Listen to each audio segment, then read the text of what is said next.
Hi everyone, Sophie Lynn here again, and I'm continuing my series of videos where I read blog entries. This time I've randomly chosen one of the ones that have gotten the most views of my current blog. This one was posted on April 1st, 2014, and it's entitled, My First Day at Work as a Woman. Yes, my blogs have interesting titles, don't they? Pretty common, pretty blah, generic, to the point. So, in any case, my first day at work as a woman. Today is March 31st, 2014. Yesterday, I returned home for the 2014 Keystone Conference. It was a cold, rainy day. On the way, I called my wife and I cried.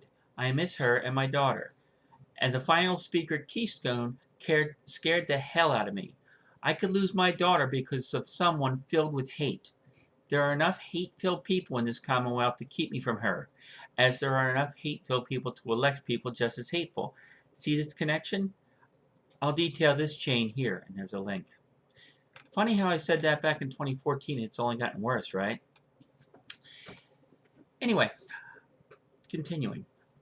But all of that was yesterday. Today was sunny and nice. My day started by stopping at my wife's workplace to get some money for doctor appointments. She saw my new hairstyle and paused for a heartbeat.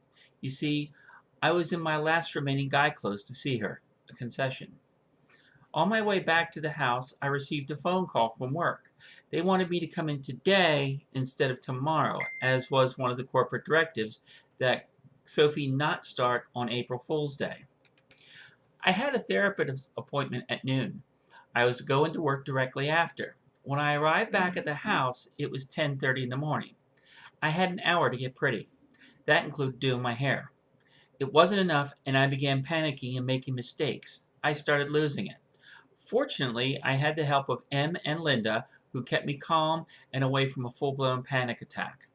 I was ready at 11:55. As it takes 20 minutes to get to Dr. Osborne's office, I was going to be late. I called her and we moved the appointment to tomorrow.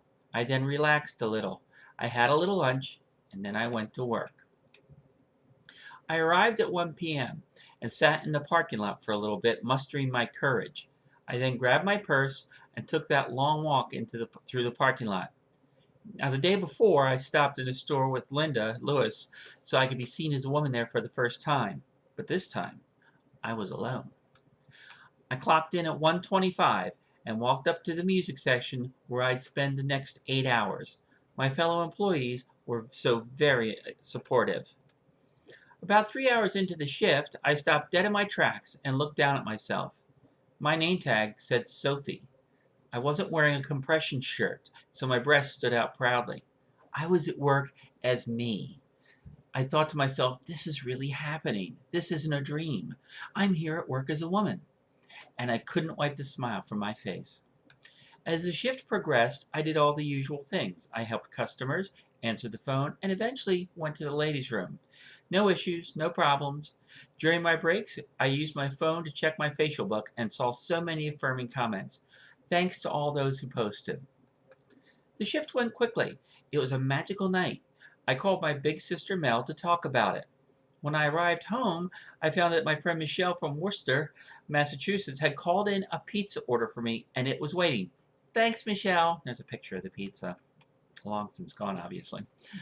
Mel was happy that I'd had a great day, but cautioned that this was only one day. Not all days would be like this. Wow, was she right. Eventually, going to work as Sophie will be routine. I welcome that. I wore a spectral necklace today to work. It is a silver butterfly and contains a small amount of Lisa Empanada's ashes. I don't wear this necklace often, only when I need her to be with me. Today, I needed her strength. I needed to feel that she was there, helping. I texted the above picture to Sandy Empanada. She wrote back, she's with you and me. And so she is. But so are so many others. I am blessed to have Mel, Linda, and Allie in my life. I am blessed by Em's generosity by opening her home to me. And I'm blessed and humbled by having so many people care about me. Thanks to all of you, today a dream came true. And that's the end of the entry. There are pictures of it, of course, and I'll put the link in the comments below. I'm wearing a tan top with like metal studs in it. I haven't worn that shirt since, like anywhere. So it's hanging in my closet. There's no reason I couldn't wear it except that I haven't. I also wore black slacks that day. Nowadays, I usually wear a dress to work for multiple reasons. For one, it's quicker, and two, I've spent 40 plus years wearing pants. I'd rather wear a skirt now, if that's okay with you. It's amazing how things are different. It is routine now. I don't even think twice about going to work as Sophie. But I do have to think about going to the ladies' room now because of what the Republicans are doing, trying to make my entire life illegal. But I still sometimes remember back to that fear of walking through the parking lot alone for the first time. I look a lot different now. My hair is a lot longer. I've had a couple more years of hormones. My boobs are bigger. And now I wear my glasses again instead of the contacts. Things change. I'm no longer living at M's house. I'm at my second apartment since then. I really am still here because of the love of friends of mine, and they've been so very supportive. Everyone at work has been supportive for the most part. My customers, I still get a comment or two a week, sometimes more. But I expect that. This is a conservative area, and with Trump being the nominee, I really have to expect it. In any case, that's the end of the blog. If you have comments, I'd love to see them. And I will be posting the link to the comment section, well, to the editing, the video thing.